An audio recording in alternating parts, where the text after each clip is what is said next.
Joint Research Council, my colleague Tremor, who will give a very, very brief presentation on, let's say, the audiovisual and communications aspects of the European Commission stand here. So Tremor, the floor is yours.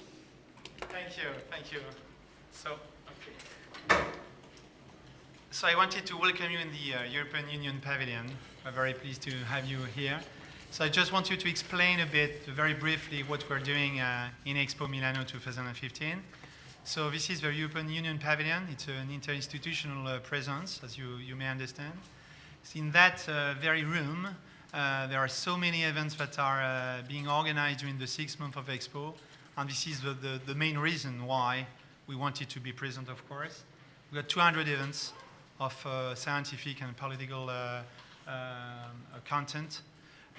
Because in the very first place, when the decision was taken to participate by the President of the Commission, Barroso, there was the idea of, first of all, to take advantage, of course, of the fact that this Expo Universelle was in Europe, because the last one was in Hanover, so it doesn't happen, of course, every year.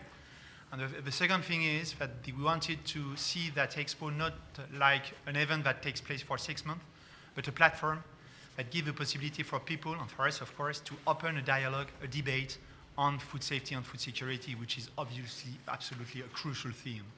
So I think really that the best thing that the Italian did really in that Expo was to choose the theme in the very first place, because it's a very, very important theme.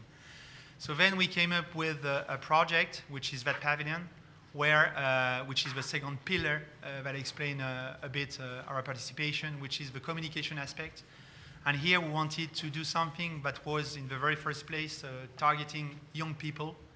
So I don't know if you have visited already the pavilion, or if you will do it, but you will understand that it's something which is, of course, very much for young people, because it tells the story of two people, two characters, Alex, who is a peasant, and Sylvia is a scientist, and obviously together it's a love story.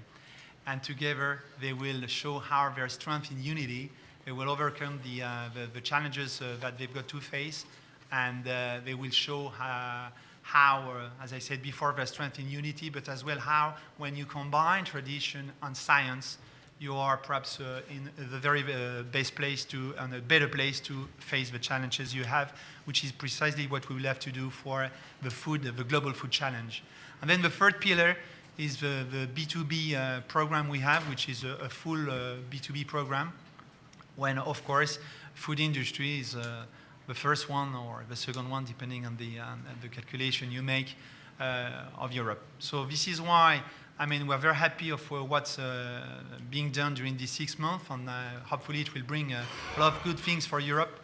And we will manage to, or we'll try to make a link, obviously, with what's happening after Expo, in particular in Paris, for instance, at the end of the year, of course, so as to ensure there's a legacy of Expo. And I will finish my presentation telling you that together with the European Parliament, we set up a scientific committee that established an event, a calendar of events that is taking place during the 6 months. But they came up with, which is composed of 13 experts of high repute, with people representing as well NGOs and industry and United Nations. This scientific program is shared by Franz Fischler, the former commissioner. And during a year, they've developed a paper that you can find online. I can bring you some paper copy if you're interested, which is a discussion paper, precisely because, as I said at the beginning of my presentation, we want to feed the dialogue and the debate, and that contribution, which is that discussion paper, will be the European contribution to the debate about food security and food safety at a global level during these 6 months of the events. So this is it. So welcome again. Have a good day. And hopefully today it's not as hot as yesterday, because it was almost impossible. Enjoy your day. Welcome again.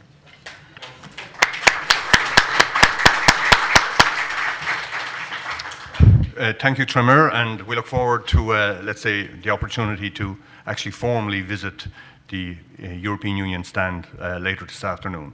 Okay, let's get straight to the business and the agenda at hand. And I think that starts with a question, why are we here? We're a rather select community. We're people that were working directly in the area of audits and inspections. I doubted we would have a huge demand from the public at large to participate in our deliberations. We are, let's say, in that kind of technical world. But this is a discussion we could have anywhere. It need not necessarily take place in the context of the World Food Expo here in Milano. And that's why it's important that our discussions take full account of this wider expo context. Because we chose this as an opportunity to ensure that the audit and inspection community had a good opportunity to reflect on our contribution to the agri-food production systems, because I think it's extremely important. But it's a contribution which is still in evolution. We face new challenges, and it's important that we take full account of, let's say, the global challenges which face the agri-food production systems. And the Expo in Milano provides an excellent such opportunity. So what's the Expo all about? Well, I think the title, Feeding the Planet, Energy for Life, essentially tells it all in 6 short words. It highlights 2 fundamental issues which have both a narrow and a broad definition. Because, of course, we all need food to survive, and we needn't spend too much time dwelling on that. But there's a much wider dimension also, and that's essentially the sustainability of our food production systems, particularly in the context of climate change and challenges on energy. I attended a very interesting presentation some time ago from the Food and Agricultural Organization, and one of their economists gave an excellent graphic demonstration of how food prices track energy prices. And what was particularly striking was that the two move very much in parallel, which is something that might come as a surprise to most people working in the food sector. But if you plot petrol prices, oil prices, and food prices, there's a very close interrelationship.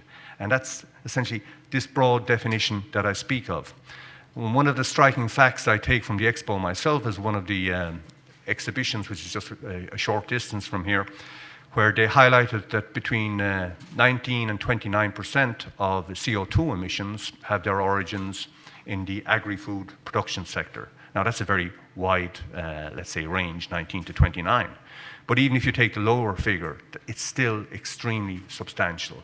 And it brings home the point just how important agri-food is to the global environment on energy and sustainability. And why, in turn, any real effort to tackle issues such as climate change will intrinsically involve dealing with the food sector. And throughout the various exhibits on display here today, and hopefully you'll find time to see them, an issue which arises again and again, far more often I might add than food safety, is this issue of sustainability and climate change and how the food production systems need to adapt to it.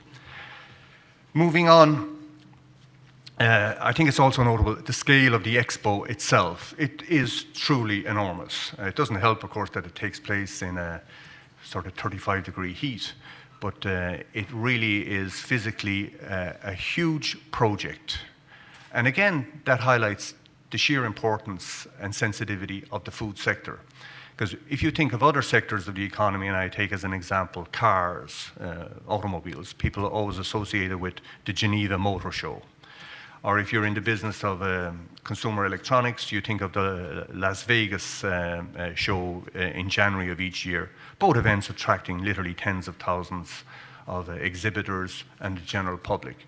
Well, this expo is on another scale again. It is truly enormous. Of course, it's not an annual event, but it is nonetheless a massive reminder of just how important food is.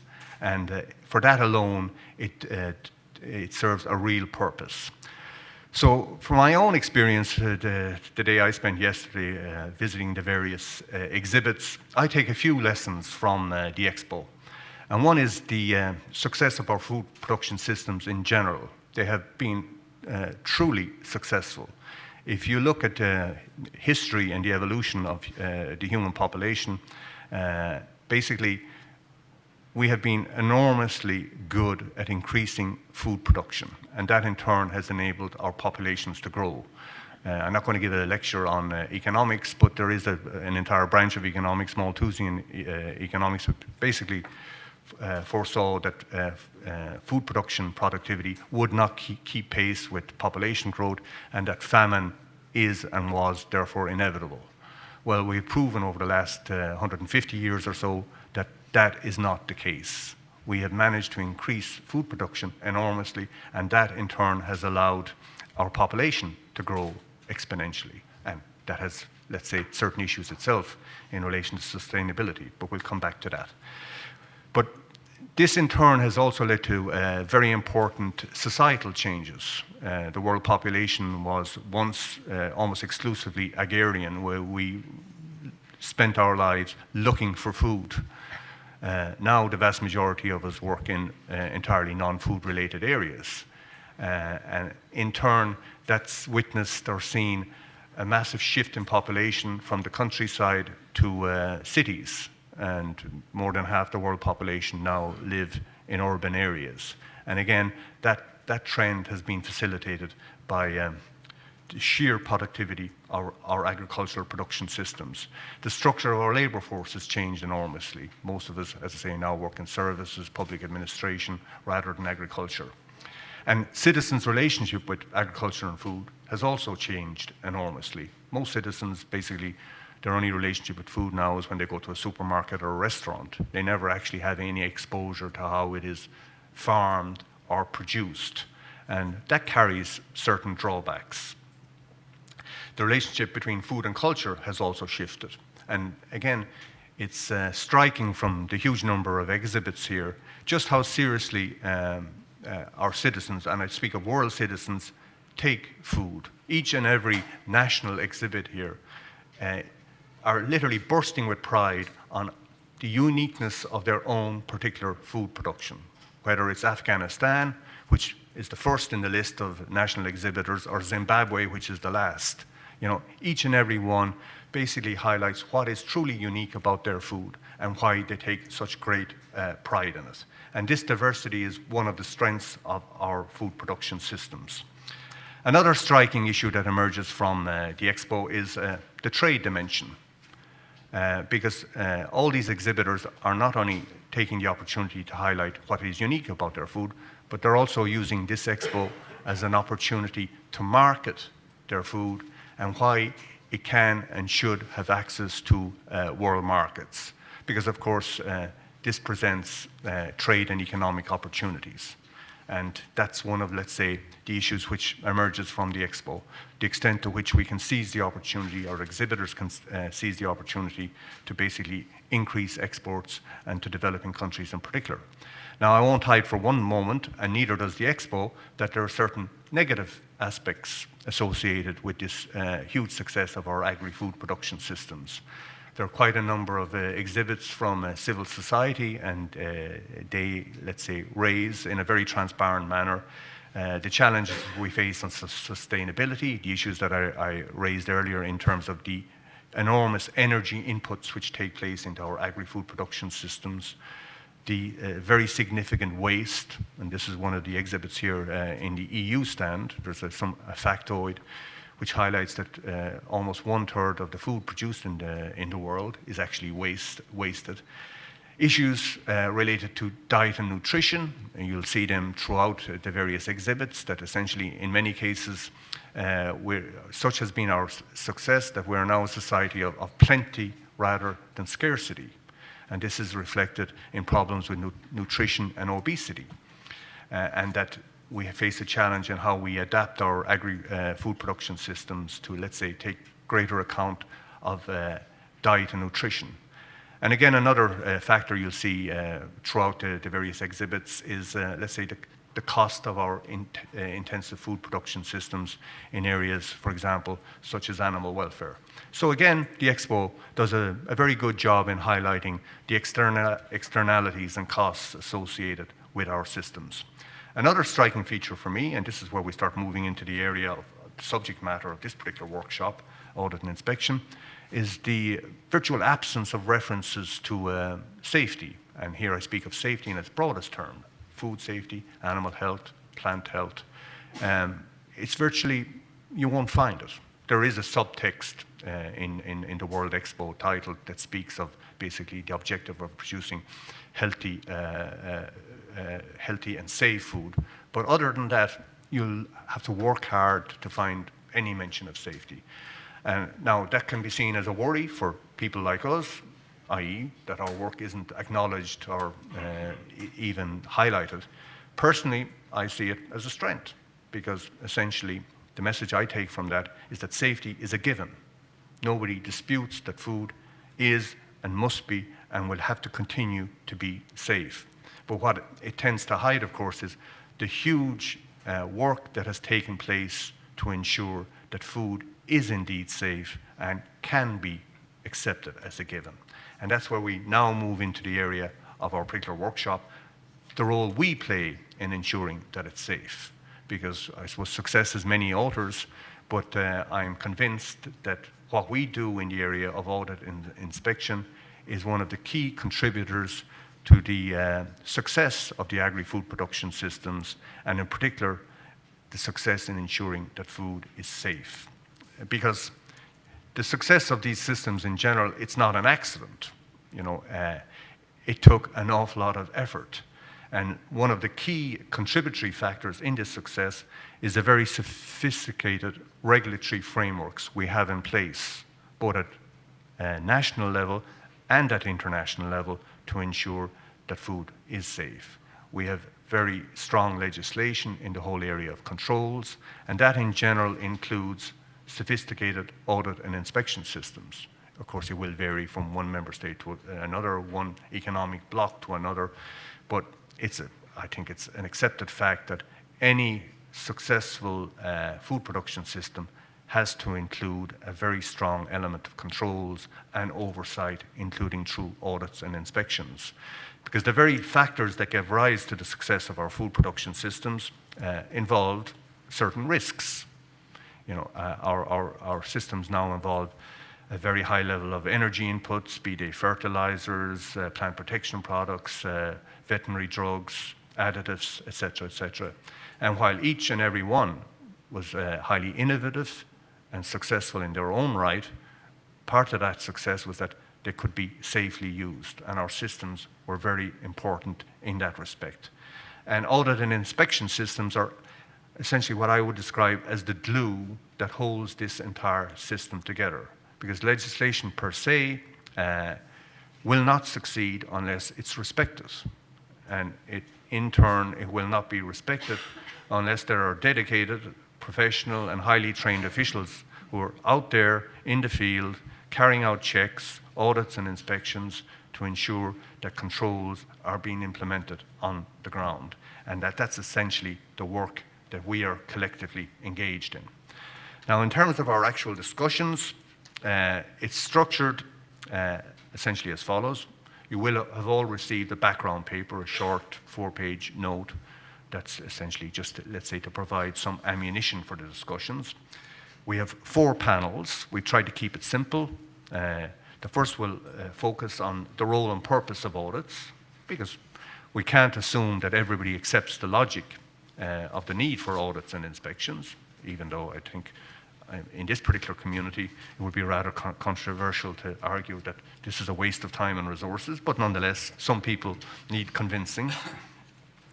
There's the planning aspect, and again, auditors and inspectors by definition place a very heavy emphasis on planning. It's somewhat of a cliche, but if you fail to prepare, you better prepare to fail. And especially in a public sector context with pressure on resources, it's very important that we use our resources efficiently and effectively. So that particular panel will focus on that area. There's the trade and development dimension, and again, this is very closely related to the expo aspects. All countries need to participate in the international trading framework. Nobody can claim to be entirely self-sufficient. And for all sorts of other reasons, consumer choice, price, competition, we need to and should actively participate in the international trading framework. But again, that's not as simple as it sounds. We need rules, we need reassurances, we need controls to guarantee that that can take place on a safe basis. And then finally, we need to learn the lessons from the audit and inspection process, because ultimately, if findings and recommendations are unaddressed and ignored, well, they don't serve any useful purpose. So that particular panel hopefully will give us some insight into how we can best ensure that our work has a real impact on the ground in promoting high standards of safety. To conclude, before we move to the formal panel discussions itself, the event is being web streamed. That shouldn't be a cause for any particular concern. I think we're all committed to transparency and openness. At the end of the day, we'll have some general conclusions, and I'd hope to circulate subsequently a short resume of the discussions. I think, again, that's useful for both transparency and hopefully to, let's say, feed into our own deliberations when you get back to your own member states or third countries, your own private sector organizations, on, let's say, how this can help us to collectively do our job better. And then finally, of course, you'll have an opportunity to have a tour of the EU exhibit before you move on to the exhibits in general. So I'll conclude with that, and then we'll move directly into the work of the first panel, which will, let's say, begin with an address from my colleague Camille Strootner, who is from Luxembourg. This is significant because Luxembourg is currently in the role of presidency of the European Union. It has to deal with a number of challenges, including what's happening in Greece at this moment, but food safety in its own way is also part of the challenges. There's a major legislative proposal currently before the member states in the European Parliament on official controls, which includes audits and inspections, and Camille and his colleagues are dealing with that. He's from a small country like myself, so he has to multitask. So he participates in the EU audit network, and he's also the Luxembourg representative in our food fraud network. So he's ideally placed to give us a short presentation on the importance he attaches to having a good audit and inspection system. So Camille, the floor is yours. Thank you very much, Michael, for inviting us and introducing me as well. As he said, we have the European Council presidency in Luxembourg at the moment, and still we are very happy to take part in this event, which I think is very important. And we are very happy to participate in trying to explain why audits and inspections might be useful. So, as you said, the subject of this event is to show how we can use the best valuable resources we all have got. And I think the audience all have very good knowledge of the standards and legal aspects, so we are not going to look what's written in the legislation point by point or article by article, but I made a few considerations which I want to talk to you a little bit about, and I show you on the presentation as well.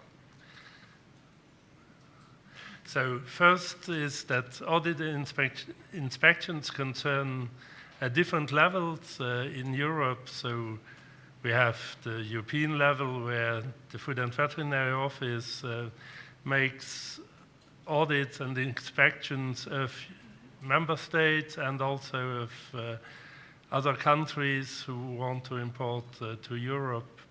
And then we have the level of audit and inspections of the competent authority in each member state, in each country. They are audited by the FEO, and from their side they have to audit themselves, and they audit food business operators who they also have, depending on their size, internal audits. So we are all over the whole food chain and at different levels of administration, European level or regional level. Even in a small village, we are concerned by these inspections and audit systems. So it would be interesting to know which is the role and the purpose of those inspections.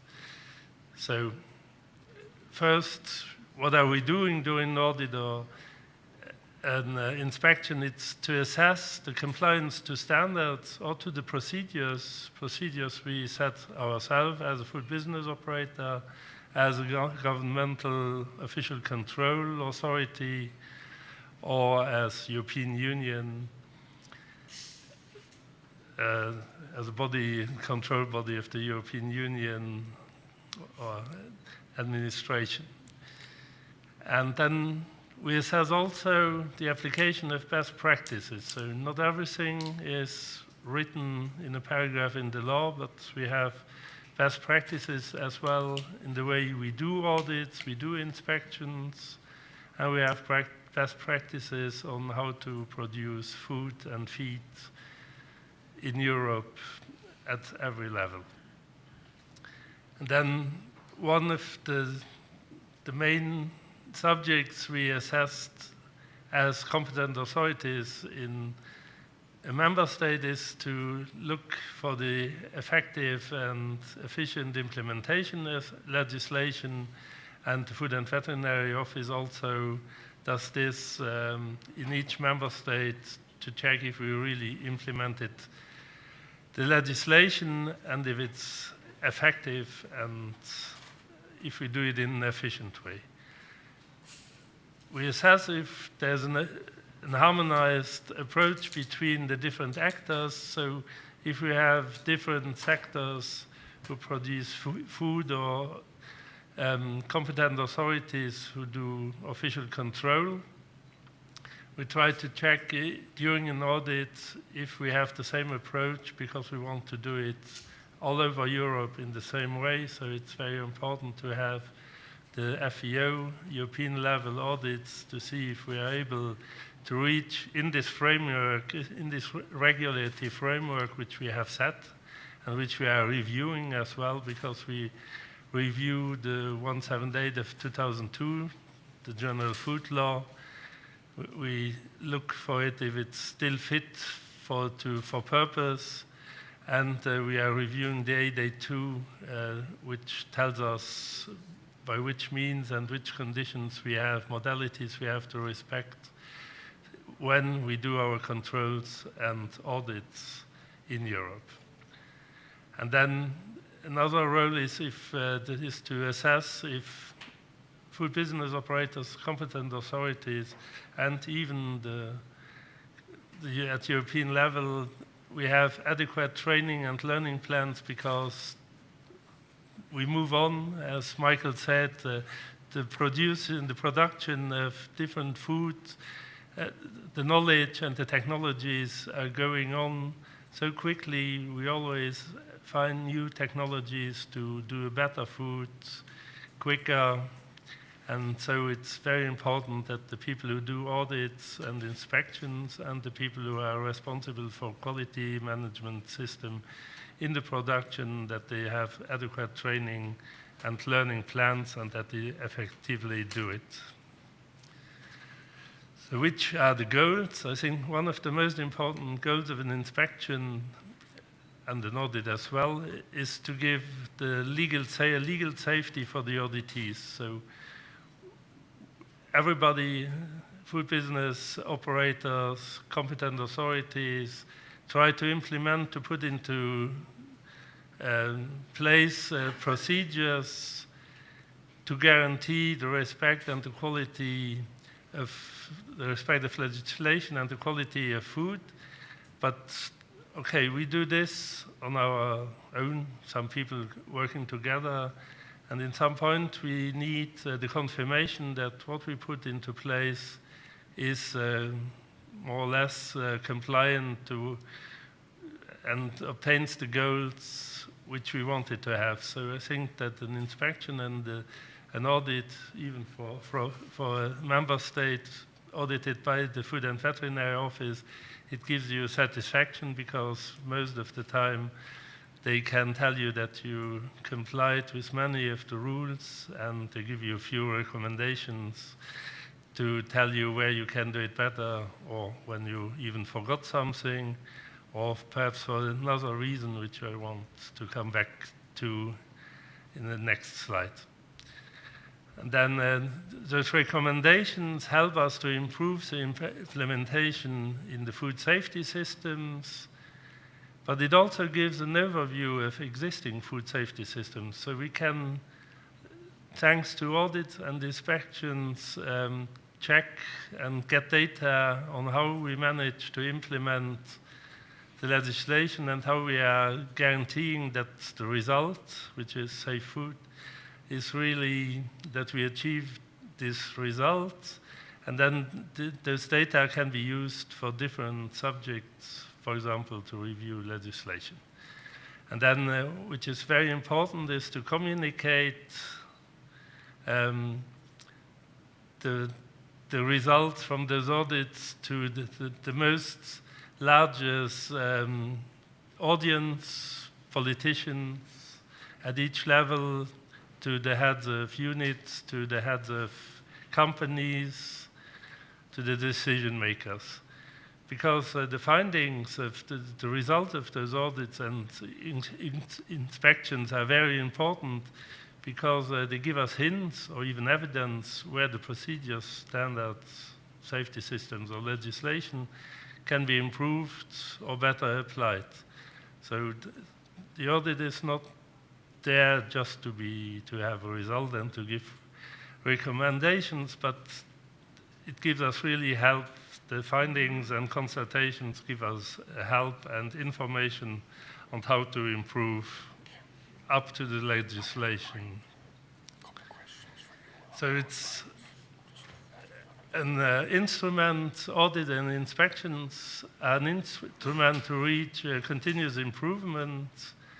And for that, at all levels, even while organizing inspections and audits, the action plan should be regularly reviewed and updated, because we need a timely and effective implementation of the measures of legislation which we need to implement, which we perhaps couldn't put into place.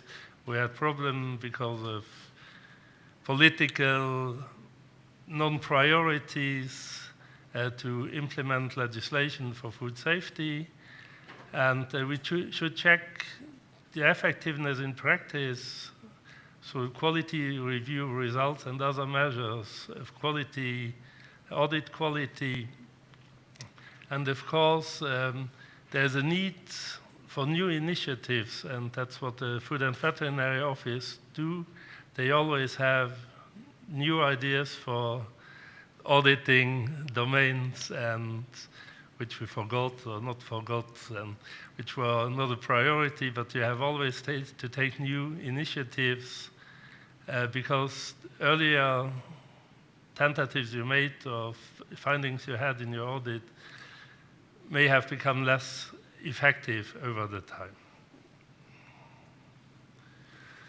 And then it's very important not just to read or to answer to just one recommendation, but you also have to understand the results of those audits.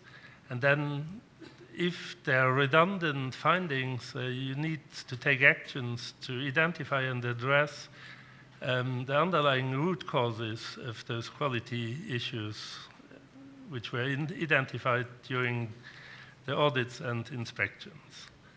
And of course, through those results, we are checking the fitness of the existing legislation, of the standards, best practices, and all this to reach the intended goals, which are the safety, the food safety, of course, and the trust, because the trust is the common market, it's the trust between stakeholders, your supplier, the consumer. I think all the work and audits, inspections which are doing has one main goal, is to guarantee and to reach safety, food safety for everyone, and the trust of the consumer, of the food business operators amongst them, so that we can guarantee that we have a very open market and a justified open market in Europe.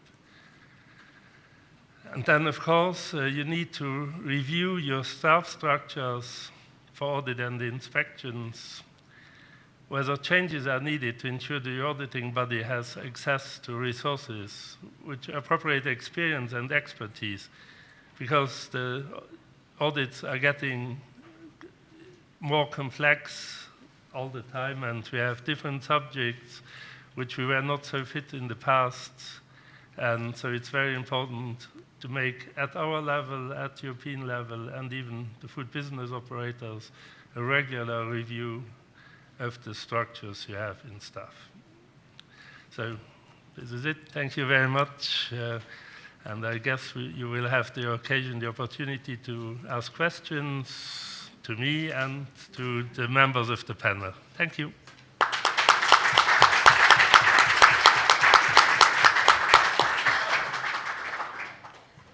Thank you, Camille.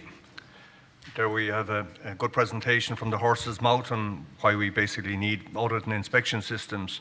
Now, I'm going to ask each of our panel members in turn to a couple of questions on Camille's presentation, and I'm going to start with Dorit Stehr. Dorit is a colleague from Germany, from Sachsen-Anhalt, and she's a member of our audit group, and she's a leading, let's say, intellectual light on how the FVO and EU member states should and must, let's say, invest more in good audit and inspection systems. So, Dorit, if a German citizen like Angela Merkel were to ask you, why do we need audit and inspection systems, how would you respond?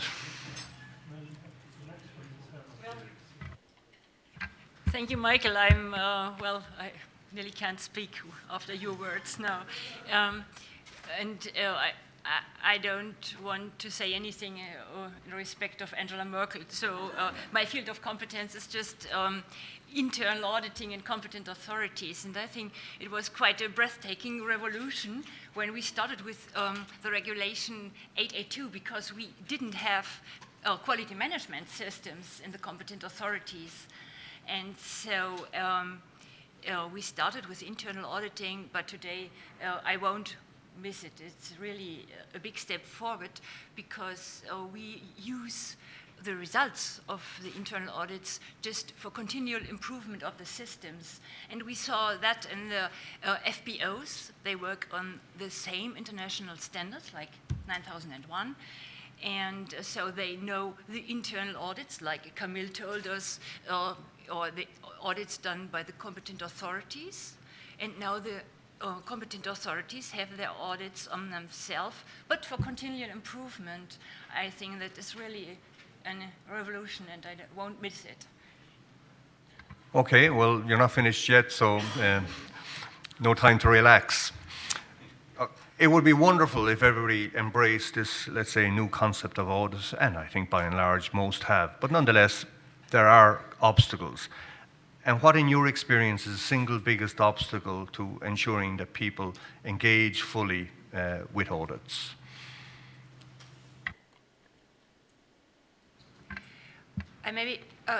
We now do audits since 10 years in competent authorities. We had the obstacles at the beginning because, we have in Germany two paths. On one hand side, we have the technical supervision. And like my ministry is able to enforce the competent authorities to do what they should do, one hand side. But if you have to do something, you really don't like it. But starting with the quality management systems and dedicate yourself to continual improvement, the thinking changes. But to get that into the heads of our officers who work on the same regulations in Germany since, I think, 200 years, now trading with a PDCA cycle and things like that. That was very hard and very interesting who adopted fast and who didn't. So the obstacles were to get into the thinking of management systems. Think big. But today it's very well accepted, and we use it for continual improvement. We use the audit results to improve our systems, and it's very well accepted. So at the moment, no obstacles. Radiating positivity. Very, very good. Okay, we'll move on to our next panel member, Ken Torrenson. Ken is from the United Kingdom Food Standards Authority. And from what I understand, Ken, about your particular background, you spend most of your working life working in industry. And then a couple of years ago, the Food Standards Authority decided we need to do things differently. So let's get somebody in here who actually knows how things operate on the ground and can deal with these civil servants and show them the path of righteousness.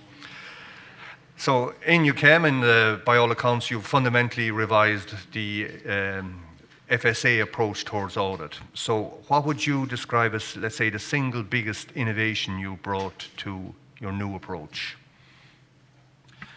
I think in terms of innovation, it was about making sure that you had a robust audit system that rewarded good performance but also tackled bad performance. So within the audit system, there was particular aspects that took a lot of focus in terms of delivering a robust audit system. One of the problems we had was inconsistency. So what we set up, now this is directly auditing food business operators' management systems.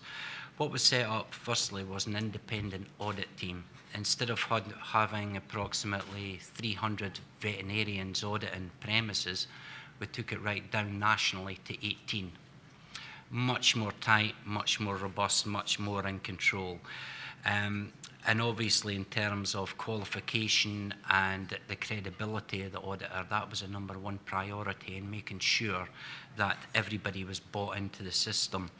We've done a lot of work on the weighting of food safety risks. There was many things within the requirements of 854 that may not be as important as other aspects. We had to draw them out, bring them in. Defining the levels of non-compliance was also something that is very understandable for the people that are out in the field. Is it a major, a minor, a critical? Before that, we had very complex scoring systems, 5, 10, 15, 20. I don't think we need to use a calculator to do an audit, but we had to bring it back down into a more understandable basis to do it. The prompt interventions for the bad performers, we decided working collaboratively with industry because it was one of these that to get buy-in to that audit system, I established work groups that consisted of many industry representatives, end users of the system, official veterinarians, but we're all in a room together. We had numerous workshops, what worked, what didn't. We got the buy-in. In terms of recognition for good performers, we knew there was flexibility to increase audit frequencies, and this is about best use of resources, but also about providing security to the consumer that we weren't leaving premises for too long without any checks. So one of the key controls that we introduced with the audit system was unannounced inspections. So we may leave a food business operator for 18 months in an abattoir, which has official control presence anyway, but there's always interventions that we can go in to check in between the audit period, have an unannounced inspection. We do the same across 1,000 cutting plants and standalone cutting plants in GB. It's good utilisation of resource because when you look at what we've actually had to do in terms of efficiency savings, food business operators are historically efficient. They don't always work all day, every day. So you've always got gaps in time where you can actually utilise resource better to seek these assurances. One of the key things from the consumer point of view, because it's been interesting to hear about, we want people involved, we want them to be able to know where they get that information. The Food Standards Agency website has the outcomes of all the audits that are carried out in food business operator premises. We've done a 4-tier rating, which is good, generally satisfactory, improvement necessary, and urgent improvement necessary. There's some really smart systems in place. Where's This From has got an app where you can look at the product on the supermarket shelves, punch in the barcode, and you'll know what the audit result was. So the audit's becoming a key theme for actually informing the consumer, the modern consumer, to actually see how important the audit system is. It informs them of hygienic practices, the environmental issues, the animal welfare standards within each individual establishment. That's what the UK had done. Okay, that's a wide range of, let's say, lessons to be learnt and from the particular UK experience. As a follow-up, what did you find as, let's say, the biggest frustration in pushing through these changes, and where did the most opposition come from? I think probably the biggest opposition was in the very beginning rather than at the end, because the most crucial part was make sure you get the right people in the room that you need to sell this to, and make sure that they participate with it. And that's why we identified industry representatives, actual food business operators, going right across the Food Standards Agency, policy colleagues, legal colleagues. The project team was all set. A lot of structure behind what we've done. But I think the key was making sure we got the right people in the beginning so we had buy-in at the end. And I mean, it may sound quite small, but in terms of one of the food business operators, once we got everything published onto the website, we'd done all the consultation process, etc., he turned around and he says, I feel so proud that we created this audit system. It was we, it wasn't you. And that's where it came from. Okay, thank you. And that gives me an opportunity to move on to our next panel member, Camille Perrin. Camille, very welcome. Camille is from the European Consumers Organisation, BEUC. And Ken referred earlier that one of the issues they confronted was how essentially to reassure consumers that just because you weren't necessarily inspecting a particular establishment very frequently didn't mean that, let's say, their risks were being ignored. Now, BEUC and consumer organisations in general like to see a high level of inspection of individual establishments. So where for you does the balance need to be between allocating resources effectively and efficiently, rewarding the high performers with a lower level of inspection, and ultimately the critical task of all, protecting consumers? Thank you, Michael. That's a very difficult question, and I think that's what we are here to discuss today. But I'd like to come back to the issue of trust, because that's really the key role of controls from the consumer side. We all know that responsibility to comply with safety rules lies with businesses at the end of the day.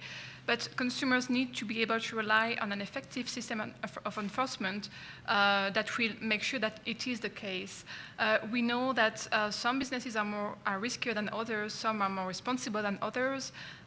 Food safety breaches can occur for many reasons. It can be because of a lack of knowledge, or because of negligence, or even because of fraudulent behavior. Very recently, we have had the example of the horse meat scandal. And very interestingly, we have seen consumers' confidence in their food and in the food system drop after the Horse-Gate.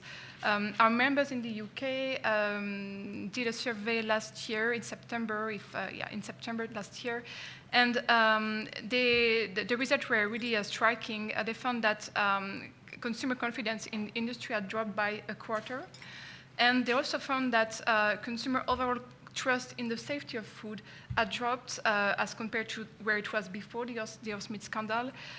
Basically, whereas in the past you had 9 in 10 consumers believing that their food was safe, there were only 7 in 10 believing so after the horse meat scandal. And in Portugal, our members also carried out similar survey, and they found that 30% of consumers have doubts over the safety of their food. So there is this feeling from consumers that something perhaps not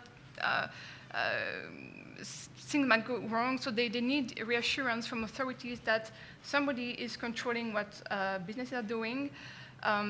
Of course, we accept that controls must be risk-based, because we know that because of the economic context, governments are struggling to find the resources to have enough staff and to fund controls, official controls and inspections.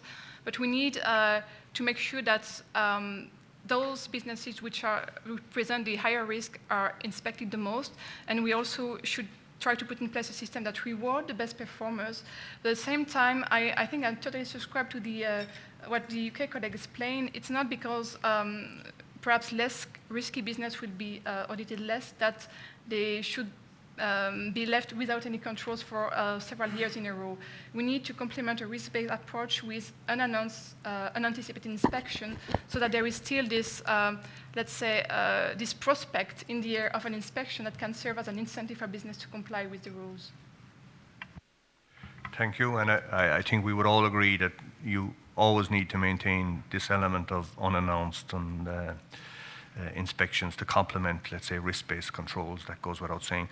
As a follow-up question, and I know this is an issue very dear to consumer organizations, transparency. In all our audit and inspection systems, we place a very high emphasis on ensuring that findings and recommendations are made publicly available, certainly at Food and Veterinary Office level. Is BERC happy with the existing level of transparency, or do you see areas where we could make improvements? It's difficult to give an EU response because we come to realize that the situations are very diverse from one EU country to the other. In the UK, but also in Belgium or in the Netherlands and Denmark, there seems to be quite a good level of transparency on the part of control authorities. Results of audits are made public.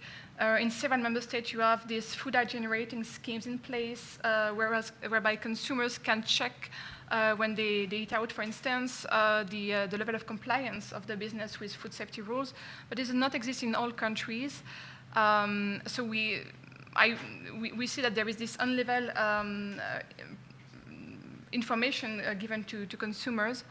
And on the EU level, we really find the FVO reports extremely helpful. We cannot read all of them, but we very often refer to those, and they are very helpful to pinpoint areas where controls or enforcement is lacking, perhaps, and then our members can try to follow up with their authorities. So we see improvement in transparency of results of controls and audits, but it's not the same everywhere across the EU. Whereas I would agree that transparency is also very important to reinforce, strengthen consumer trust in the system. Okay, thank you very much. We actually have 2 minutes or so left, and I don't know, would anybody in the audience have an unannounced and unexpected question for Camille, taken by surprise? Or for any of our panel members? FAFAC. Alexander Doring. Sorry, and I'd ask speakers perhaps just briefly to introduce themselves. Thank you. So, Alexander Doring, representing European feed industry. Again, I would like to, first of all, thank the panelists for their excellent statements on performance of official controls and what FVO does add on top of what is happening at national level. I would have a question to Mr. Strotner in the beginning. It's about, really appreciate the focus towards moving the national control systems to continuous improvement. It's extremely helpful direction. We're in a very dynamic system. Food safety matrices change all the time. Challenges, as we know from emerging risk studies, are appearing all the time. And one of the observations we had from the feed industry, we are sitting really at the borderline between what is today now a very big public topic addressed by Mr. Scannell, also namely food waste. And there is an increasing pressure and demand to use or reuse more of these sources via the feed chain. So now we have had a long experience about feed safety incidents just along that border. One of the observations was along the lines why we have been in trouble in this borderline before.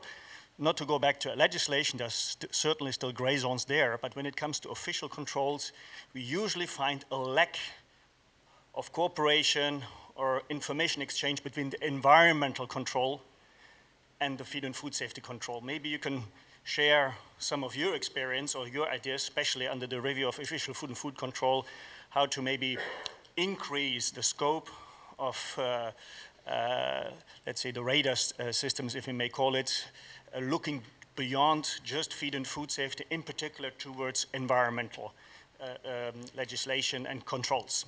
Thank you.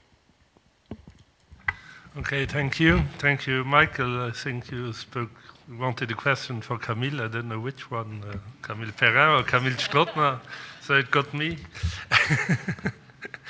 And considering the environmental legislation, I think as far as the actual European legislation is something, if food is classified as waste, you cannot take it into the feed sector, so you have to find good ideas and to motivate a new legislation to avoid food waste and to introduce the necessary controls in that sector.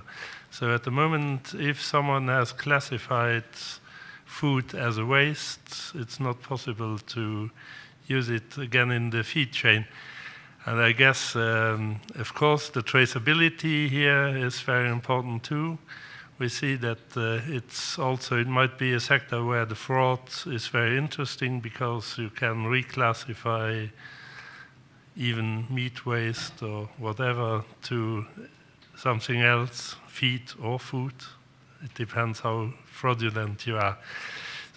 So I guess it's very important to have, even here then, a good traceability about what is really waste and which can be used for the future as feed. And of course, controls together and try to have the information at one level. Thank you, Camille. I don't know, Alexander, does that answer your questions? But I suspect we could have an entire conference on the issue of how we could cooperate better with our environmental colleagues on the treatment of waste. Okay, I think that concludes it for this particular panel. My thanks to all concerned. And let's move on to the second issue for discussion, planning. So if the relevant colleagues could, let's say, move up to the podium, please. Thank you.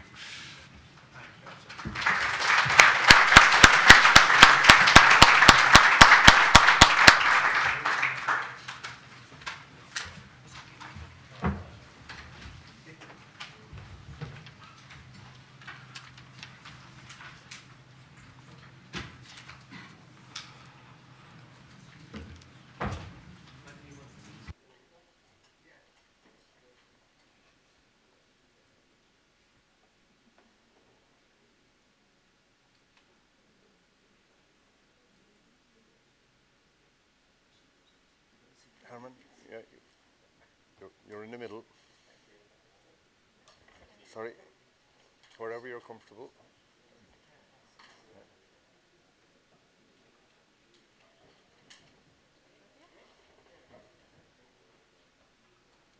That's good. Yeah, that's fine, that's good. Yeah, no, that's excellent.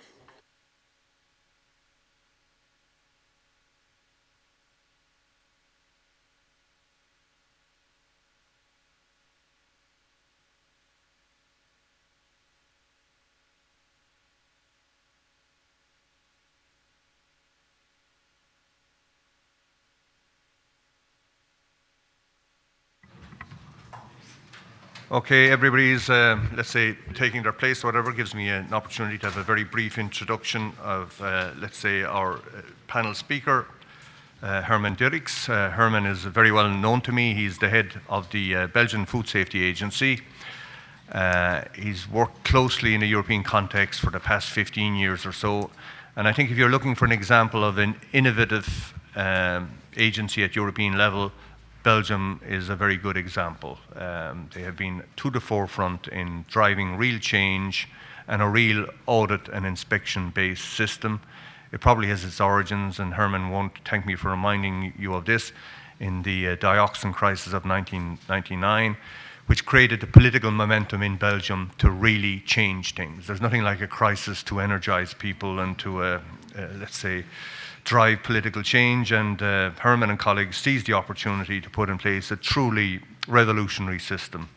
So Herman, perhaps now for 15 minutes you can tell us how your planning process is, let's say, a state-of-the-art in basically ensuring a good and effective audit and inspection system. The floor is yours.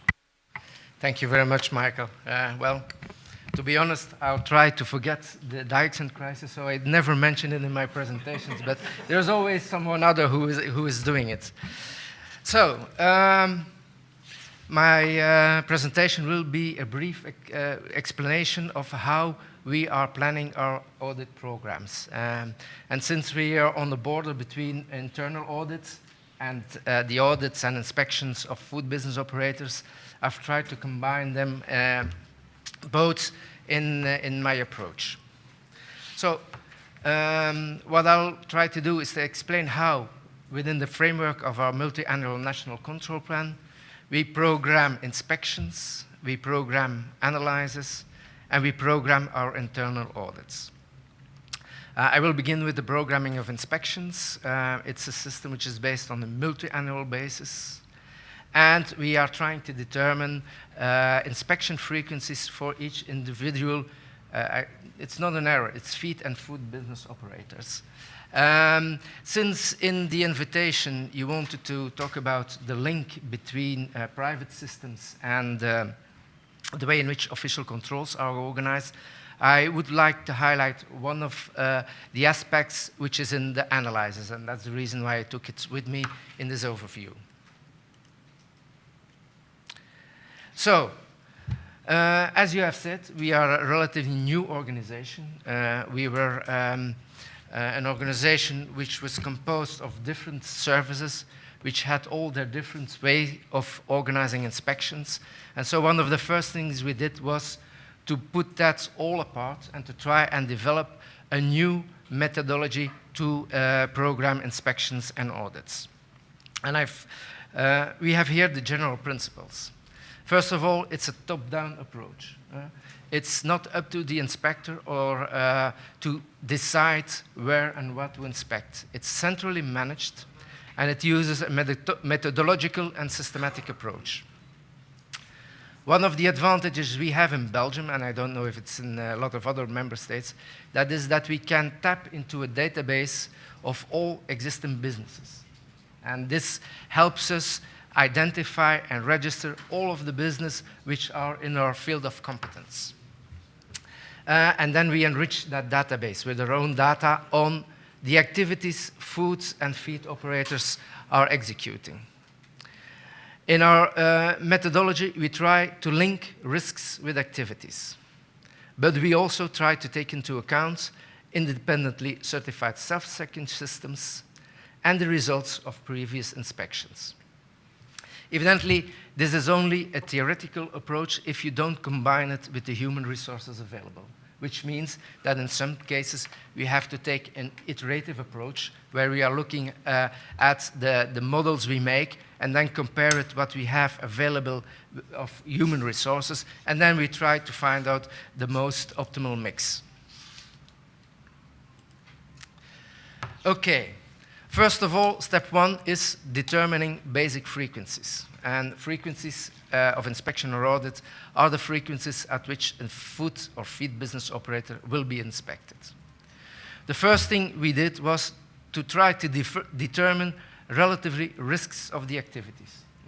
If you're talking about premises who are treating or using products of animal origin, we think that it's a greater risk than using other products. And so what we try to do in the system is to make up a composition of all different activities, for example, in the meat sector, in the B2B or the B2C, and then we try to see which activities were more at risk than others, and then we set out and determined the frequency at which each food business operator will be inspected. What is interesting is that it can evolve in time. I take the example of the butchers. My counter isn't going, so you have to give me the sign if I'm going over my time. The butchers. When we started off, we took the old frequency inspection of once in 3 years. From our inspection result, we saw that that wasn't enough. So we went to one inspection every 2 years. We saw that wasn't enough. So we went to one inspection a year. Then we saw gradually improving the results of inspections. And then we decided to fall back to once in every 2 years, which means that we have built in a loop back system because it's difficult arbitrarily to say, well, let's say a butcher should be twice as much controlled as someone who isn't selling meats.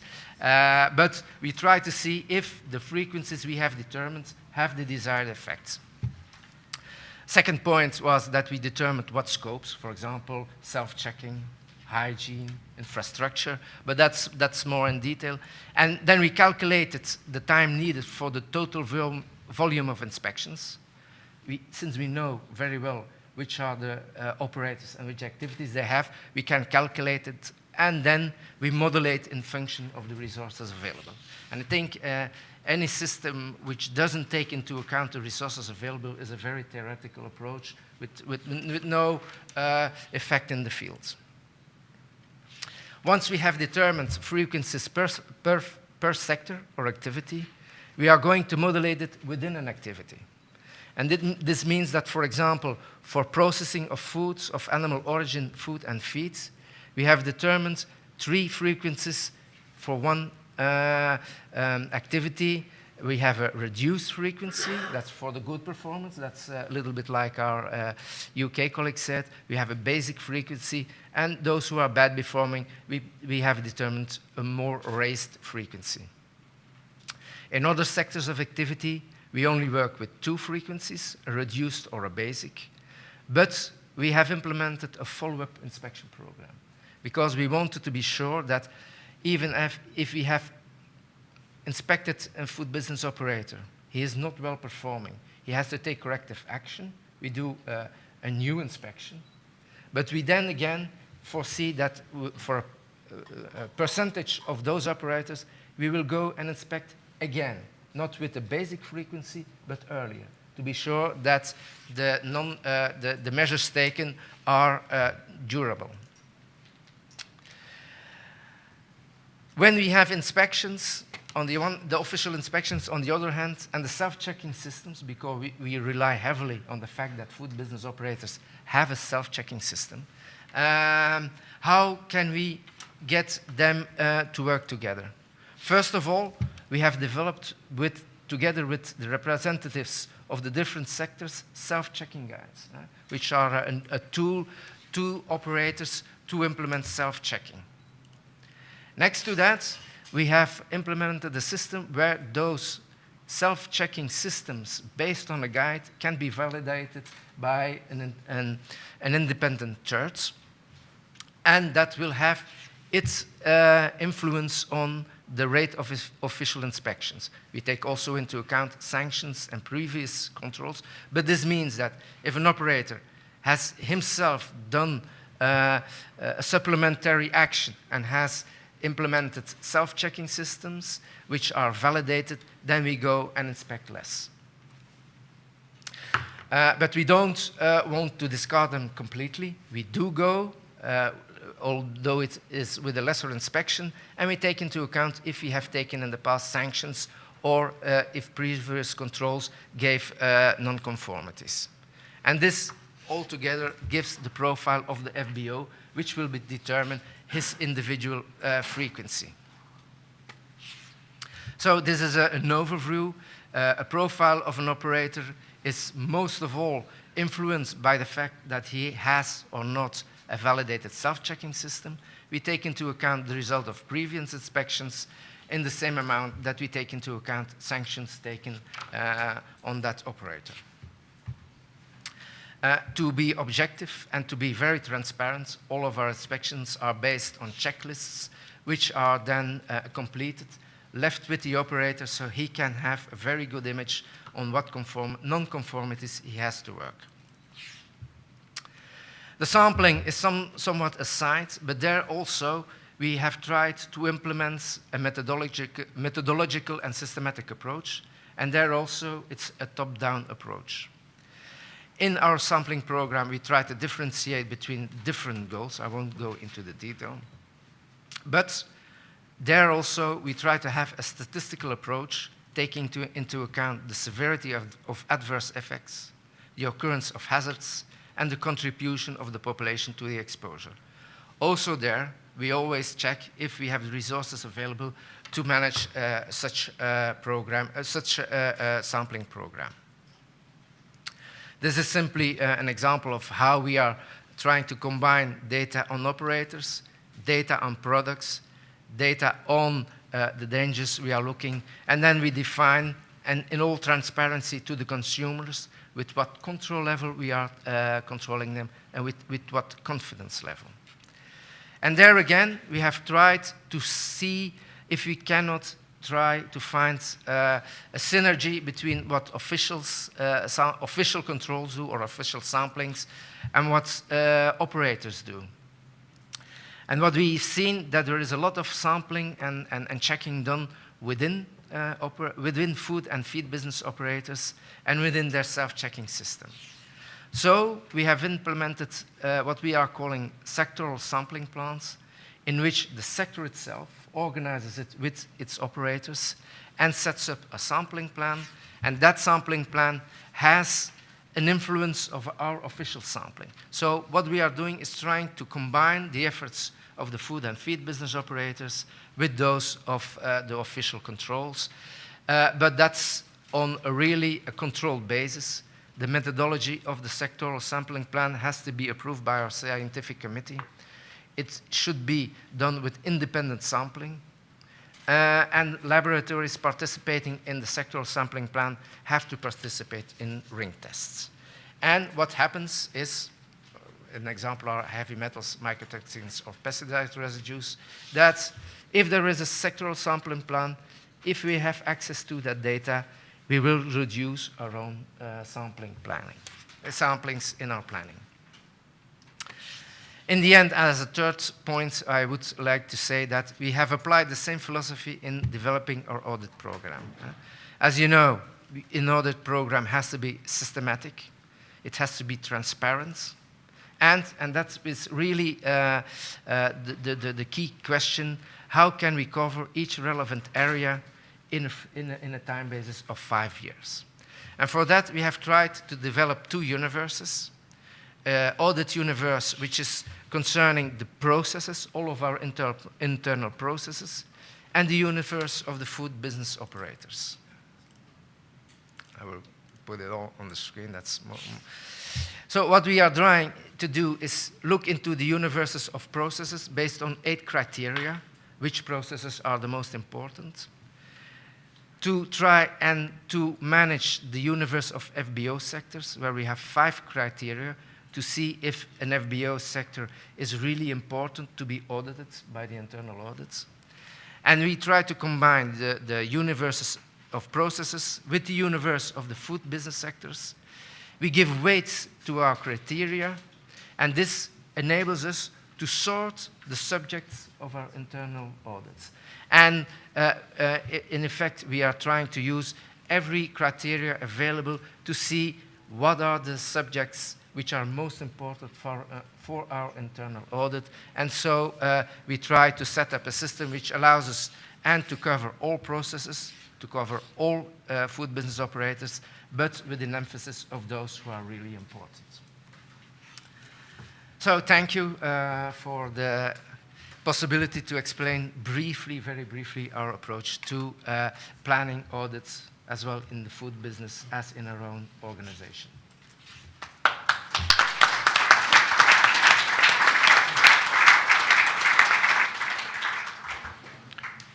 Thank you, Herman, and I think you were more or less bang on time. Herman has a very sophisticated device there to tell him how long he's been speaking. It's useful. I'd like to have it myself, but according to it, he spoke for 1 second. So it's clearly not working. But anyway, we got over that particular problem. And I think clear evidence that Belgium has a very sophisticated planning process in place. I think, Herman, you're a chemical engineer by background, and I think it shows, in chemistry, if you get the formula wrong, bad things can happen, so it's in your training to, let's say, plan carefully. Okay, we'll now turn to our panel, and I'll begin with a couple of questions to Emmanuel Souberan, who is from the French Ministry of Agriculture.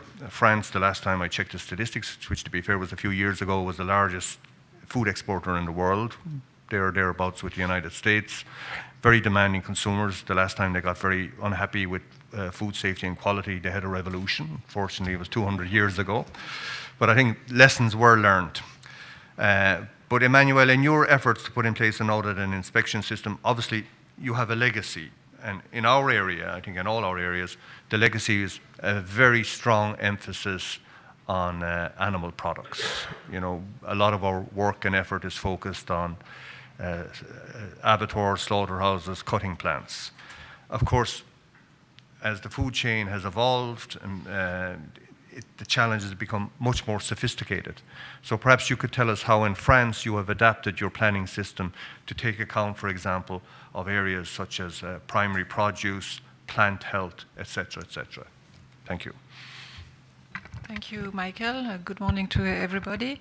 As you said, our directorate inside the Ministry of Agriculture is in charge of food safety, but also on animal health, plant health, and also some national action plan which are linked to sustainable production, like the plan for reducing the use of pesticide or our national action plan for reducing the use of antibiotics, and also for the question of waste of food.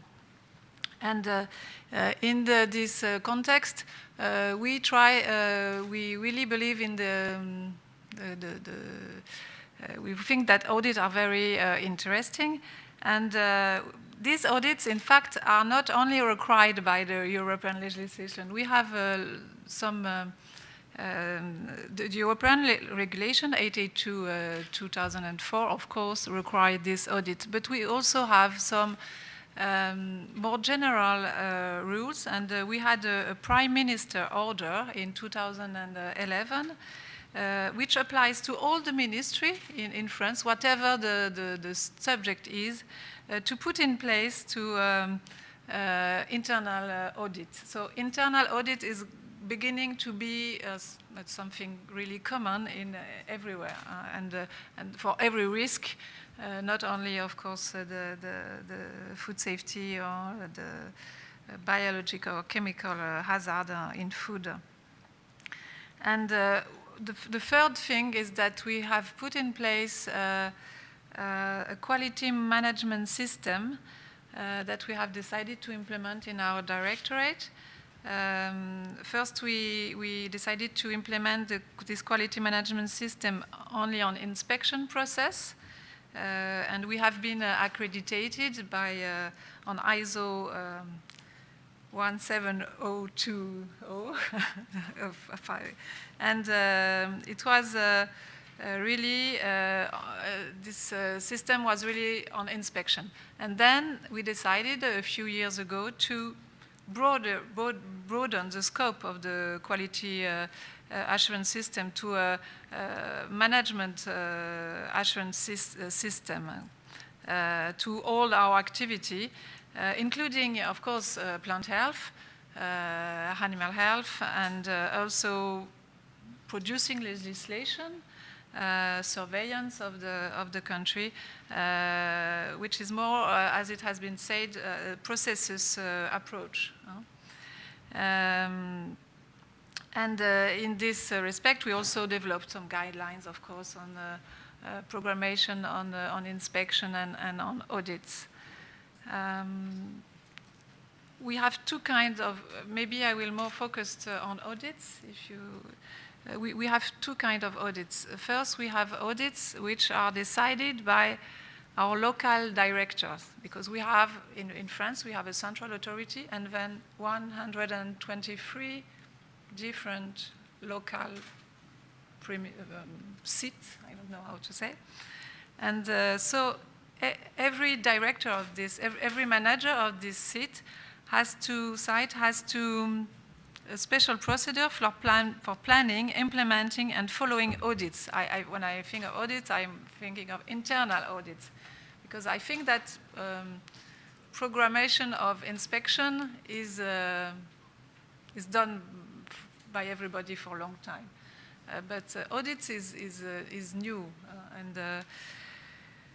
And so, as you said, we applied a 5-year program. And what is very important is that to make audits, you need to have the people, really trained people.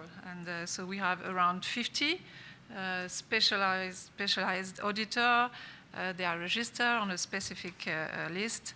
And we try, of course, to these audits are decided at the local level, depending on the analysis of the context, new legislation, change in inspector team, non-conformity that we received. And then this is at local level, and then all these audits are going, we receive the information of these audits at the national level, and also at national level we decide some more comprehensive audits on 2 or 3 subjects every year. And for this audit, we have a special team, which is not internal team, but it's a team which is directly under the authority of the minister himself. And I can give you example of what subject that we choose. Last year, for example, we had a subject on emergency management. We had a subject on the programmation of inspection. So we checked how our inspector or how the programmation is done. And we also had some discussion on the inspection of HACCP, how our inspector inspecting correctly HACCP. And these big audits usually imply 20 or 30 seats. So we have at least 100 maybe a year, different kind of internal audits which are done. And of course we have special audits, very specific audit every year on slaughterhouses, as you said, and also on the on the French veterinary and phytosanitary inspection border, because it is for this we work for all the community. So that's what I can say for the moment. Okay, and if I may, Herman, in his presentation outlined the very heavy weight given in their planning towards taking into account private controls and private assurance schemes. Do you in France factor in the results of similar private controls?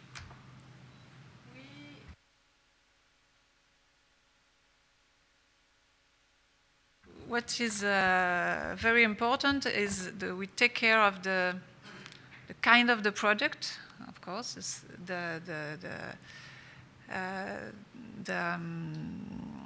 excuse me, it's not so easy in English for me. the results of the previous inspection. And of course we have the knowledge if, for example, for big factory, if they are certified under ISO 2009 or ISO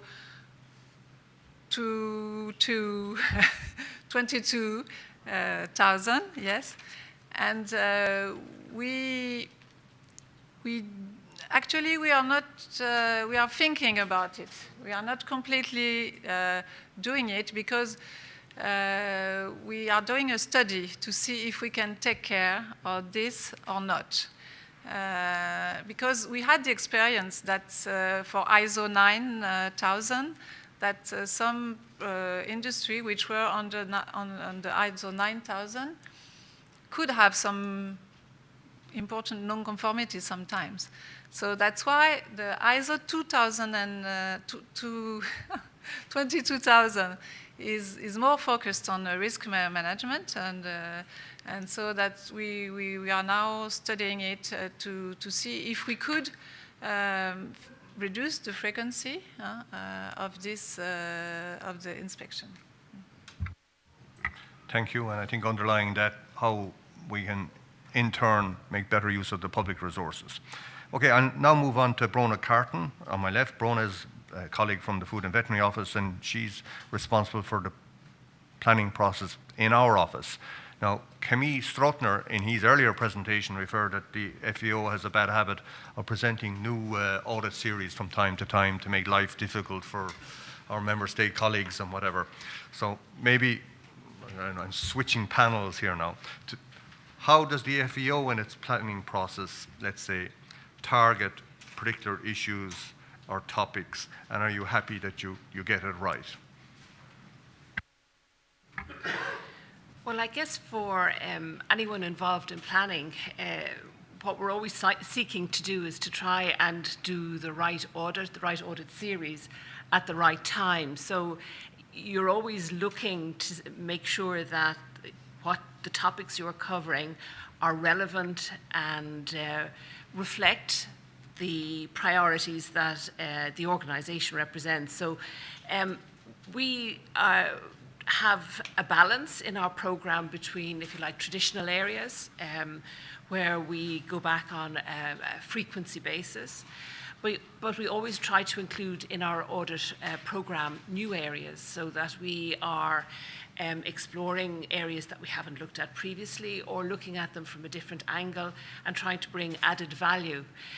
Our process is relatively straightforward, but we try and operate on a top-down, bottom-up basis where we identify, usually on the basis of risk, although not exclusively in the case of the FEO, what are the priority areas that we want to look at. And then at a bottom-up level, we have the technical experts meet to discuss the aspects of the sectors which present the greatest risk in terms of commodity or process, etc. We identify the priorities in terms of high, medium, and low, and we produce our traditional list of audits that we distribute at the heads of service and CVOs meeting each year to consult with the member states. But more recently, we've tried to take a much more strategic approach to our planning, and we have produced multi-annual strategic plans in terms of areas that we want to look at. And as I said, it's not exclusively risk in our case. We are looking also at issues like policy, legislative requirements, and trade.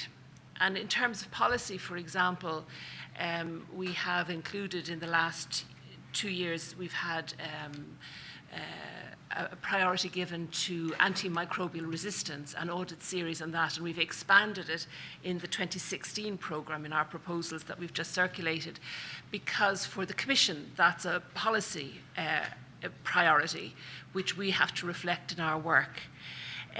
Also, a policy decision, for example, was to take on audits in the area of organics and geographical indicators, which on a risk basis may not be the first area that you would consider looking at, but it's a policy decision from the Commission that these should be looked at, and the FEO should devote a specific resource, all defined in a memorandum of understanding, to those areas.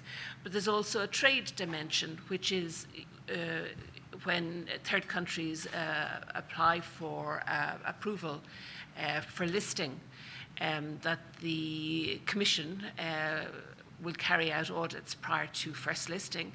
And that's something that we have reflected in our programme, although we've tried to reduce the pull or the amount of resources that absorbs by looking at smaller exporters particularly in a project way, and only focusing and auditing a sample of those. On the legislation front, of course, then we're looking at doing audits where new legislation is planned to see what the situation on the ground is, or during the course of our audits, we're checking to see how the current legislation is implemented and seeing whether that poses any particular problems for member states implementing it. But I think the multi-annual planning has allowed us to be much more strategic, to identify new areas. I think also keeping in touch with the the sectors, with the member states, with all the stakeholders involved, and with industry, helps us to understand what are the new and emerging issues that we should be looking at. And that's, you know, the thing that is, I suppose, the biggest challenge. What's new and on the horizon? I think back to 2011, to the EHEC situation in Germany, which was foreseeable but not foreseen. And that is something that, you know, as you're looking at your audit universe, you have to be careful not to be confined by what you've done in the past, but to be looking forward to what's potentially out there as an area which is within the audit universe but hasn't been recognized through having audits carried out in the area in the past. So that's why you'll always find, unfortunately for the member states, but I think importantly for food safety, that there is an element of new series. I would also say that, again, you should recognize that in the recent past, we have really moved to try to provide added value for member states in terms of the audits, that the audit should not be just a finger-wagging exercise to point out what's being done wrong, but actually to say, we can learn from each other. The member states have developed great control systems. They've found solutions to problems. They've seen problems with implementing legislation, and they've worked out how to deal with them. And what can still be a problem in one member state is often already resolved and working very well in another member state. So we're trying to gather that kind of information, and we have placed more emphasis on doing projects which result in overview reports, because we know in the FVO that it's not possible for every member state to read every other member state's audit report. That's just an impossibility. So an overview report is a good way of capturing what the problems are, but also what the solutions are. And we've also recently started doing training sessions for the member states under BTSF, which allows us to really give added value. That is to allow member states to talk to each other and to bring their experiences to the table, and for us to try and provide assistance, because of course in the audit process formally, we can't be consultants. We can't say, oh, hold on a moment, that's wrong, but here's how to do it right, because then we're implicated in the system itself. But there has been a frustration for years in the FVO that we are gathering all this wonderful experience that we're not able to share. And this is our outlet now to provide feedback through the overview reports, but also through these training sessions where the member states are brought together, the experts in the particular area, and they can talk to each other and have Commission intervention in terms of understanding the legislation, but then explaining to each other how they've resolved difficulties. And I think that, you know, in terms of, well, sorry, going back to your question, you know, it's important to always be seeking out new areas so that we widen the benefits and the shared benefits from looking at, you know, not just the traditional areas where all the problems are well established, but also to look at new areas and identify problems before they become crises. Okay. Thank you, Brona. Sounds like a very impressive organisation. It is an excellent organisation. And maybe now to get the perspective of a member state who basically are at the other end, say our collaborators in the entire planning process. Attila Tirian is our counterpart from Hungary. Attila, can you kind of explain, you know, all our previous speakers have touched on there are certain audits and inspections you have to do for regulatory reasons, for risk-based reasons, for trade access reasons. You're the guy trying to plan all these. Is there enough flexibility in the system to give you room for maneuver to address also your priorities? So, frankly said, I'm more involved in the planning of official controls than audits, but I think, first of all, you have to be flexible. So if you have plans for 100% resources, then it's very, very difficult to shift or to change change the priorities, and you should be always open and also able to amend your plans. And I think that's also our problem within the audit unit, that we have each and every year new topics coming, especially from the top management, because we have to audit sector-wise, but we have also some audits which are requested by the top management and which are more or less from the horizontal nature, like the lack of information flow or and that's a real problem. And I think we have also the problem in Hungary that a lot of audits has to be cancelled because we have every year new priorities coming. So we also introduced a 5-year audit cycle, and we try to save a bit resources and reserve for new coming problems. Okay, thank you. That's very helpful, very useful. And then, if I may, and perhaps you could answer on behalf of the entire panel, because it hasn't been touched on in any, let's say, huge detail. In your planning process, obviously there's all these legislative and other requirements on you, but who do you consult? Are there stakeholders out there that you consult in your planning process? For example, private organizations. In order to be able to consult non-governmental organizations or the science, you have to be very transparent, and it demands also a very high quality of your control system. So that's why I think, especially the example is Belgium, that you have a really good scientific panel. You consult also the stakeholders, and I think every member state should be open to consult each of the stakeholders. So science, FBOs, also consumers, and also the stakeholders should be aware of their responsibilities, because in the food chain, each and everyone has his responsibilities. So the competent authority is responsible for enforcing the legislation. The food business operators are responsible for the high quality of the products and the safety, but also the consumers have their own responsibility, because they have to be conscious, and they have to make wise decisions when they buy products. And that brings also something new, because we have developed 2 years ago a new food chain safety strategy, and one of the key issues is the knowledge and the knowledge transfer. And I think the knowledge transfer between science, policy, competent authority, food business operators, and also consumers should be organized. Okay, very good. It's always useful to have an element of surprise. So, Bruno, you probably thought you were finished, but you're not. So, if I may come back to, let's say, your planning process and this built-in flexibility to take on new subject areas. That, of course, assumes that you have the necessary skills and expertise.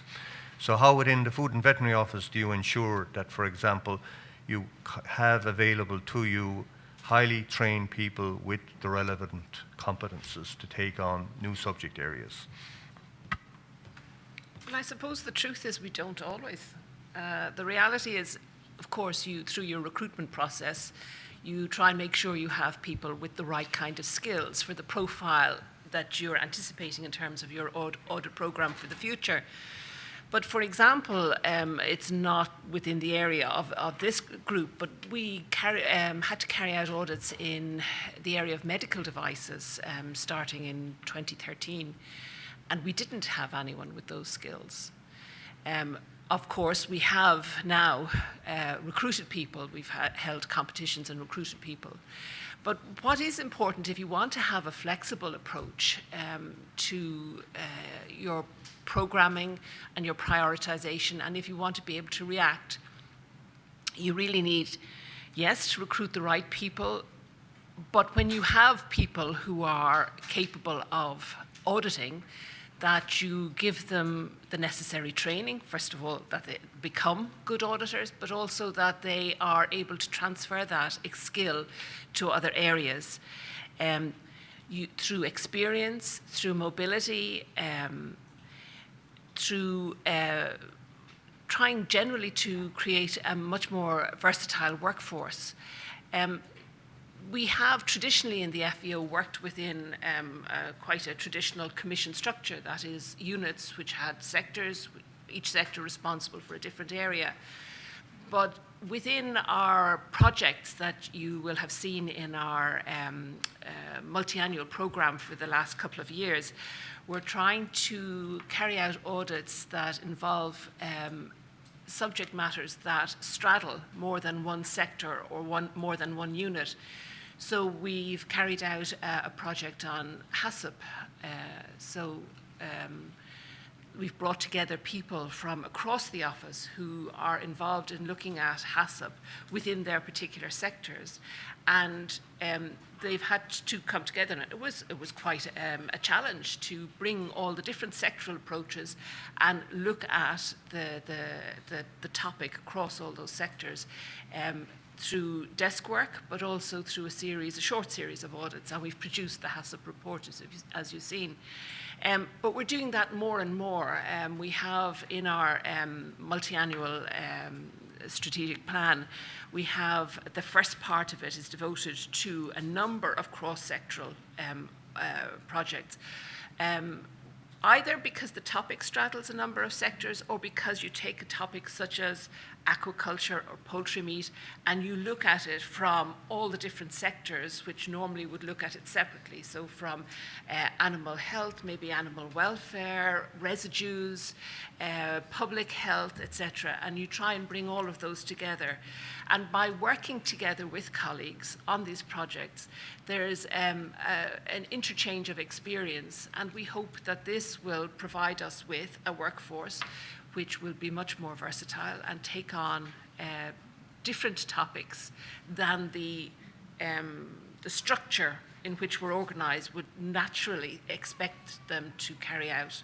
And we have found that more and more people in the office are able to work outside their traditional areas once they're exposed to other areas, and are quite comfortable applying their audit skills to these new areas. Thank you, Brona. It's very clear. Okay, I think we have 10 minutes or so before we break for lunch, and faced with a choice between staying in an air-conditioned room or going onto the terrace to be cooked at 35 degrees. Personally, I'd take the 10 minutes here, but that assumes there are questions from the floor. So I just ask again to perhaps briefly introduce yourself and identify to whom you'd like to put the question. Question and the remark. First, maybe the remark. You have also pointed out the flexibility of the plan, and it's really important. And what I would like to mention is that not only science-based risks shall be taken into consideration, but other risks are also existing. For example, socio-economic, political risk, which also shall be taken into consideration during the planning process. And that's why it is important when we are taking into consideration the resources. We are count down the resources. We shall maintain a cold capacity or reserves for unexpected controls, which are initiated by the politicals or the top management. This was the remark. And the question was that it was really interesting in the Belgium system that you mentioned that the sectorial shelf monitoring program shall be submitted to the food, the results shall be submitted to the food agency. Is it a legal obligation? Is it a voluntary, mandatory system, or how is it working in life? How can you validate the results? How can you count on the results? How can you take into consideration the results? Thanks. Thank you. First of all, it's a voluntary system in the sense that sectors which want to set up a sectoral plan, we have always said if individual food business operators are organizing their sampling, they only see a very small part of the total picture. What we wanted to do with a sectoral sampling plan is that they put their resources together to have a more and global view. In general, for example, they put the emphasis on the raw materials that they are getting in. So if you have your different individual operators combining their efforts in one plan to have an overview of the possible risks in the raw materials they're using, then that's not only in the advantage of the individual food business operator, not only in the advantage of the sector, but also in the end, the whole system who has to guarantee food safety. What we are doing is trying to see where is there a win-win situation. One example, export. You will talk about it in the afternoon. In some cases, third countries have different requirements than European requirements. Well, then we can, in a number of cases, these requirements are introduced in the sectoral sampling program, and so we can show to third countries that not only we are looking at our own requirements, but also the requirements of third countries. And in third place, everyone can organize a sectoral sampling plan, but only at the moment that it is compliant with our requirements, then we take it into account in our sampling plan. So it's voluntary, it has to get an advantage for the sector, and if it's also advantages for us, we take into account in our program. Attila? Just a question to Herman. And have you ever received non-compliant results in a voluntary program? Well, then we have to go back to an old problem we had. That was that food business operators and laboratories didn't notify if there were problems. So let's say that we were perhaps ahead of the new revision of 882, but we obliged on our national legislation that non-conform results, which could pose a risk for human health, should be obligatory notified to the competent authorities. And in the beginning, it was very hard to get that message across.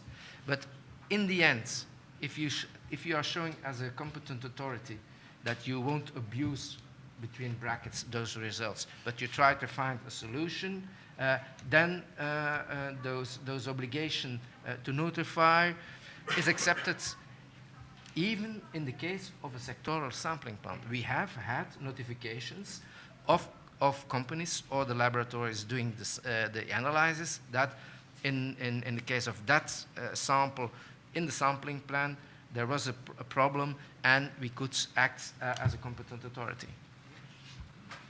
Okay, we could spend a lot of time on this issue of, say, notification of non-compliant results from private sector organizations, and it is indeed the case that both the revision of 882 and I understand the United States Food Safety Modernization Act explicitly require formal notification of non-compliant results. But that's the direction everybody is going in. And I know even in Belgium now, particularly in Belgium, in the area of feed, operators systematically notify non-compliant results, and we circulate the results on the rapid alert system. Okay, do we have other questions on the floor? We still have time. Please, yes, I see my colleague from the Food and Veterinary Office, Frank Andriessen. It works. Yeah, normally when I ask a question, I get offered a coffee and a bun by my director because he wants me to ask a question. No, 2 points. I understand all the systems of prioritization, but what I'm interested is in a situation of really competing resources, which we have. We know this from the annual reports that all the member states submit, that we are in areas à la limite of what we can do. In the meantime, over the last decade, we've saddled ourselves with increased control responsibilities, things that we never looked at a number of years ago. So what I'm interested in, and we have the same issues when we make our own programs, how do you actually deal with conflicting priorities? Because within an area you can say, yes, okay, meat products are more important than red meat, but there is fish, there is eggs, there is milk. You can do the same for animal health. So how do you deal in the member states? And I'm not going to ask Brona to answer the question because we know it, we bully them into submission. But I would like to hear from any of the other panel members how they deal with that. Thank you. Emmanuel, you want to have a go? Thank you. You ask a very good question because we speak a lot of food now, but as I said before, we also have to make audits and inspection on also animal health, plant health, and we spoke a lot of food of animal origin. But if you look the last years, 2, 3, 5 years, most of the problem appears on food of plant origin. And the concern of the consumers today is maybe less with the biological hazard than chemical hazard. And it's always question of plant protection product in the food. So we always need, I think it is you never stop. You always need to reorganize or replanify, and you cannot, because it's not because there's a new topic that you need new people or new problem. You have always to manage.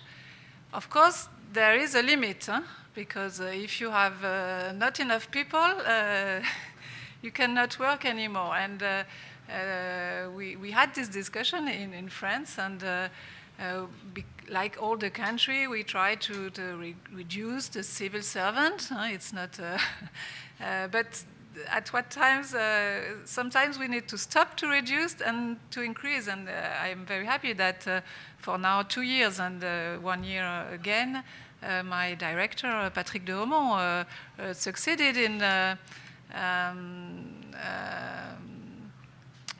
influencing or explaining why you need more people, and we will now we are around 4,500 people on the field in France dealing with these questions, and we will have the opportunity to be 160 more every year. So we are now in a little climbing, but you need to explain why it is so important. It is, and we have spoke a lot of food safety, but it is important also on, of course, economy, because if you can produce, if you can export, it's very important.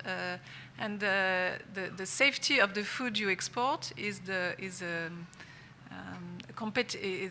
atout de competitivité. I don't know how to say in English. It's a competitive advantage, thank you. And so it is very important for it. But on the same time, you cannot always ask for new people because you have a new risk or something. You have always to balance and to make this balance. I don't know. Okay, and if I may even remark myself, in a sense, it's a consequence of our own success, because by and large, we're doing a good job. I mentioned it earlier. You won't find a mention of food safety in all these various exhibits. I recall following the foot and mouth disease outbreak in the United Kingdom in 2001, our Australian colleague in the margins of the OIE meeting in Paris profusely thanked my colleague, Bernard van Gotham, because arising from the foot and mouth disease outbreak in Europe, he in Australia had got huge new resources. Because Australia was so terrified and horrified at the consequences of this outbreak in Europe, they said, we better, allocate greatly increased new resources to see that nothing similar ever happens here in Australia. So in a sense, the better you do your job, the less arguments you have to persuade the people that allocate resources that we need the same level of investment. Okay, I think we're more or less done. We're ready to face the broiling sun and consume some food. And if you do have a little bit of time in your hands, in an hour and 10 minutes, there's a very good exhibit, Co-op, the Shop of the Future. It's not too far from here, but very, very worthwhile seeing. Okay, thank you to the panel, and see you hopefully at 2 o'clock.